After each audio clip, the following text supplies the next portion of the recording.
And 600 men can make this whole place burn. Burn it down. You ready?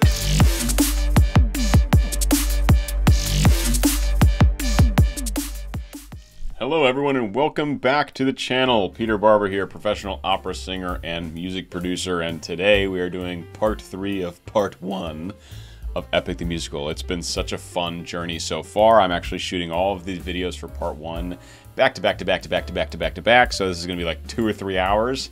But I was told to do that by everyone who said I should check it out because it's just, you know, getting immersed in the story, right? If you're new to this channel, this is a reaction and analysis video channel, so you will be seeing my first time reaction, but I will be pausing to talk a lot about the music and the vocal technique and the instrumentation and stuff, audio engineering, whatever comes up. Guys, please do like, subscribe, leave a comment, and if I am enhancing your Epic the Musical experience, which I sure hope I am, that's the whole point here, do consider joining my Patreon for as little as $1 a month to support me, and I'd be most appreciative. I would appreciate it greatly. Appreciative. I appreciate it. Something like that. Words. English. Cool. Let's dive in. Part 3 of the Troy Saga. Here we go. Oh, and this is Wolfie the Witch. So the previous 2 I did were by the animations by Gigi, music by Jorge, and this is a new animator. So it'll be cool to see the differences. Let's go.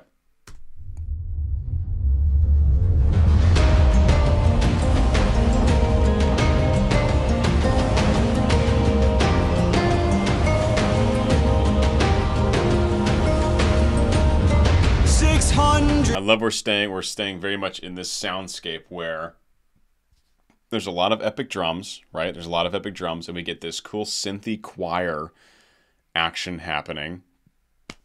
We get Jorge on the lead vocals, I believe, and we get orchestration as well, of course. But there's this very cool blend of electronics and sampling and orchestration and live instruments, and it's actually something I am a huge fan of, and it's something I am doing a lot on my upcoming album called Metamorphosis. So that comes out May 17th on streaming services. Check it out. I'm sure links will be below. But yeah, this idea of analog and electronic, this old world and new world. And here we get that very much because we're talking about mythology and ancient Greece. And so we're getting that old world, but with like synths and electronics. And it's just this very cool vibe that I think is becoming more common in music, and it's really cool to see it done this way.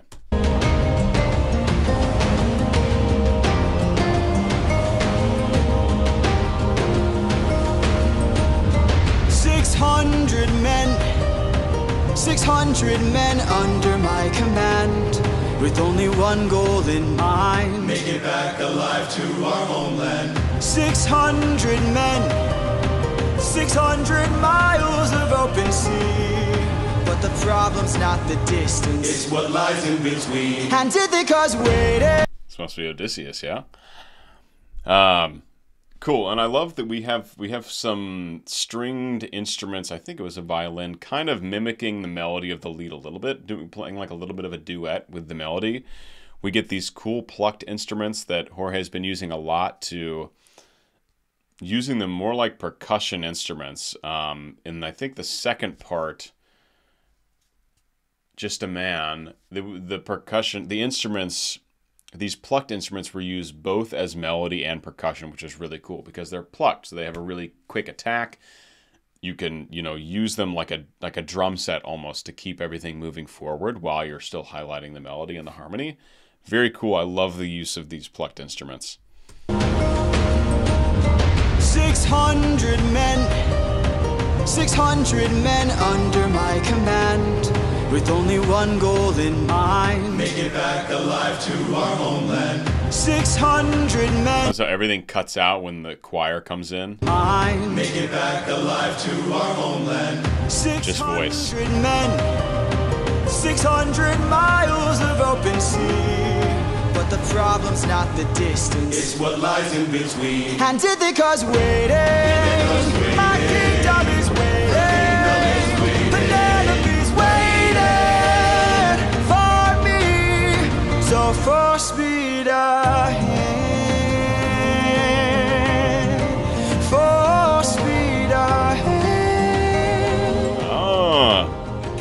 Okay, so he's been using the falsetto when there's like moments of innocence, or like when he was dealing with the baby a lot.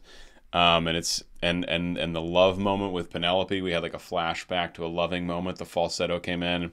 So that's a very cool pattern. When he's talking about love or innocence, he's making the voice a lot sweeter in his singing. So he's flipping up into that, just like keeping it really light and in that head voice falsetto. Gorgeous. What else did I want to say? Let's see. But the problem's not the distance, It's what lies in between. and did they cause waiting? My kingdom is waiting. See what key we're in.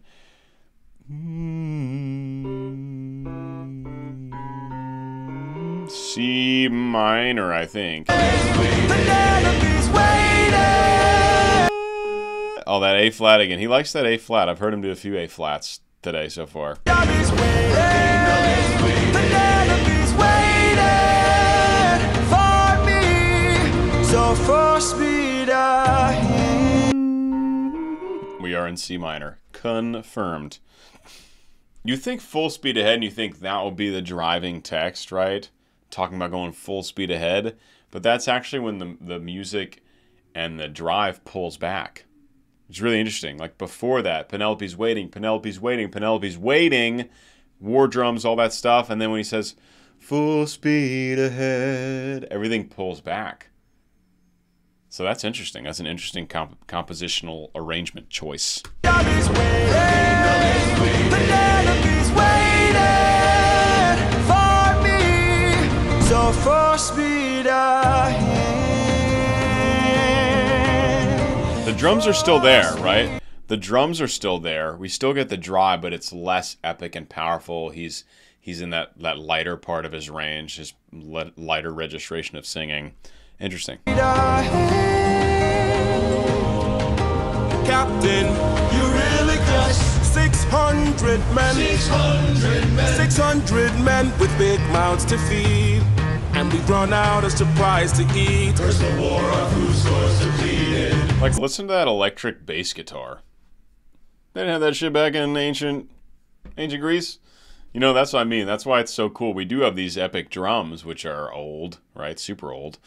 A lot of plucked instruments were around, right? There was instrumentation at this time in history. There certainly were not electronic bass guitars and synths and synth choir effects, or, you know, tuning or compression, anything like that. But again, it's old world and new world. So we get like these war drums, which evoke that old primal feeling, and then we get like this jazzy electric bass guitar in this verse here. Captain, you really got 600 men. 600 men. 600 men with big mouths to feed. And we've run out of supplies to eat. First the war of whose stores depleted.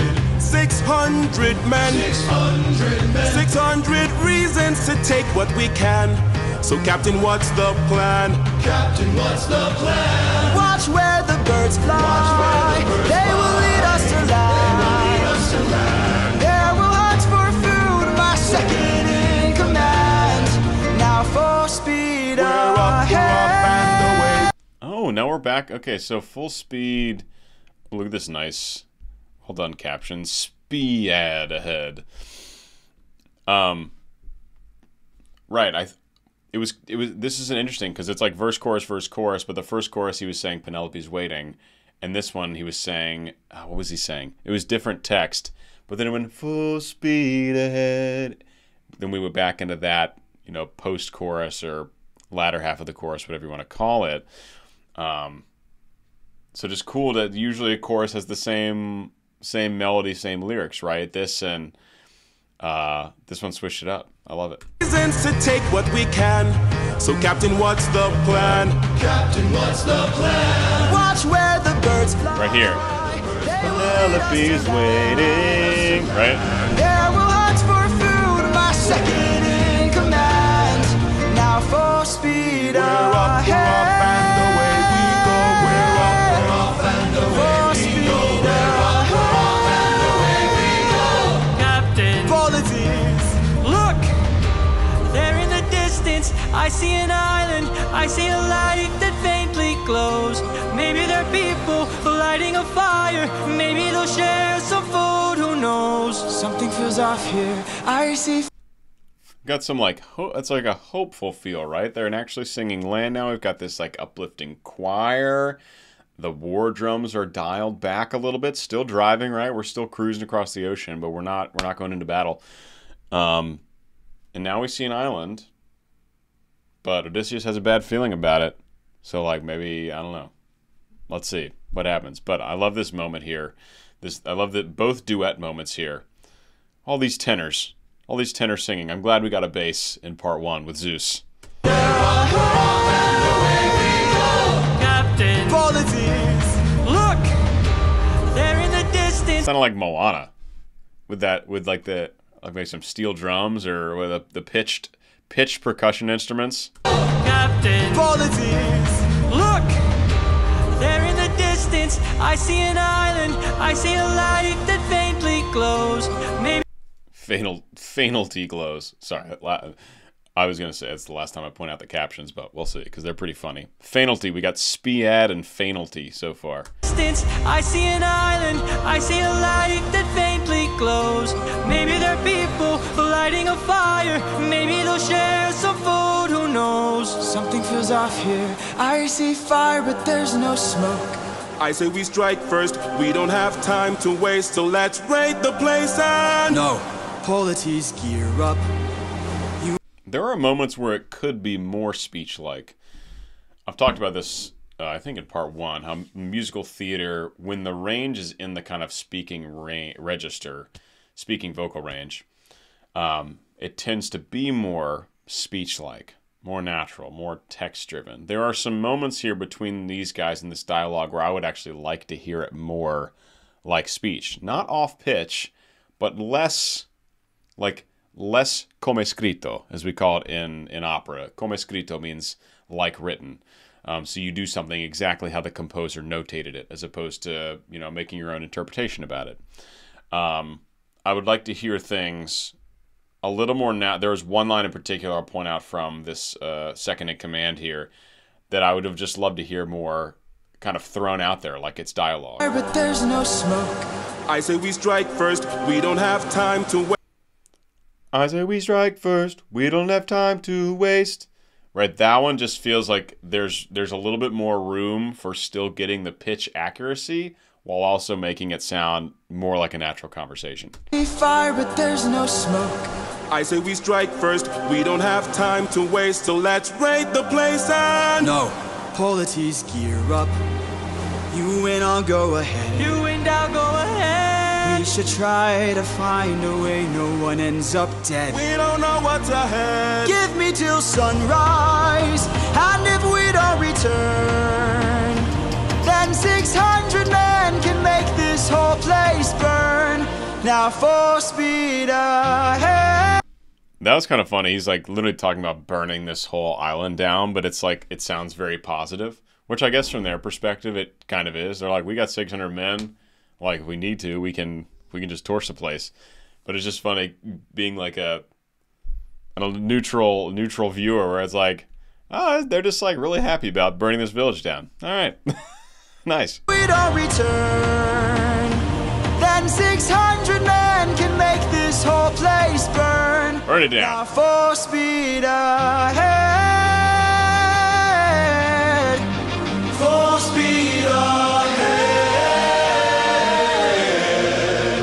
Full speed ahead. We're up, we're off, and away we go. We're up, we're off, and away we go. We're up, we're off, and away we go. We're up, we're off, and... High B flat. So that's still the highest we've heard Jorge sing. Way up. I think he is still connected to chest voice, although it could be mixy. It sounded a little lighter. It sounded like it was... When you get up into that really high chest range, it really sounds a lot like yelling. And physiologically, it's almost the same thing. So if you get up there and it sounds almost like too comfortable and a little thinner, it's usually some kind of mixed voice. We're up, we're off, and away we go. We're up, we're off, and away we go. We're up, we're off, and away we go. We're up, we're off. I don't know. Speed ahead.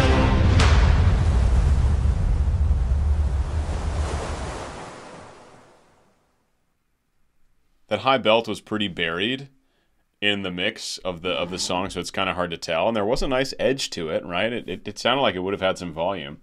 So, hard to say. Okay, guys, that was part 3 of part 1 of this series. Thanks for tuning in. I'm really enjoying this, and I'm going to try and knock out the next 2 today. It's literally going to be like 2 hours of filming to get this whole first 5-part series done, but going to try and do it. Enjoying it a lot. And hope you guys are too. If you're learning things, if you're increasing your appreciation for this music, this composer, or these animators, whatever, throw a little love my way. Consider joining my Patreon for as little as $1 a month. Keep an eye out for my album Metamorphosis, May 17th. Leave a like, leave a comment, and I'll see you wonderful people in the next one. Bye-bye.